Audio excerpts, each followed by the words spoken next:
થરા પોલીસનો સપાટો માંડલામાં બોલાવી surgical strike.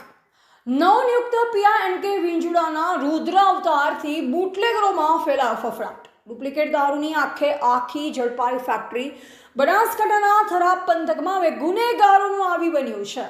Thara police સ્ટેશનનો charge સંભાળતાની સાથે જ પીઆઈ શ્રી વિંજુડાએ પોતાની દમદાર એન્ટ્રીનો પરચો આપી દીધો છે. માંડલા ગામની સીમમાં છાના ખૂણે ચાલતા ઝેરના કારખાના પર પોલીસે ત્રાટકી લાખોનો મુદ્દામાલ જપ્ત કર્યો છે. ચોક્કસ બાતમીને સચોટ પ્લાનિંગથી પીઆઈ વિંજુડા અને તેમની ટીમે માંડલા ગામમાં દોરડા પાડી ડુપ્લિકેટ દારૂ બનાવવાનું આખું નેટવર્ક પકડી પાડ્યું છે.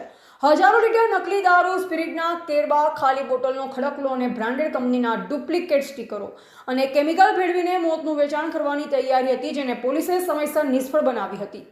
આ કામગીરીથી સમગ્ર જિલ્લાના બુટલેગરોમાં રીસનો ફફડાટ વ્યાપી ગયો છે. પીઆઈ વિંજુડાની સિંગમ સ્ટાઇલ કામગીરીના કારણે હવે અસામાજિક તત્વો ભૂગર્ભમાં ઉતરી ગયા છે. માંડલા અને થરા પંથકની જનતાએ પોલીસની આ નિડર કામગીરીને ઊભા પગે વધાવી છે. લોકો સોશિયલ મીડિયા પર થરા પોલીસની ટીમને અભિનંદન પાઠવી રહ્યા છે. કાનૂન હાથમાં લેનારા ચેતી જજો, આ તો માત્ર શરૂઆત છે. આ એક જ કડક સંદેશ સાથે થરા પોલીસે પોતાની નેમ સ્પષ્ટ કરી દીધી છે. ધ ગુજરાત લાઈવ ન્યૂઝ સાથે રિપોર્ટર પ્રવીણભાઈ કાંકરેજ.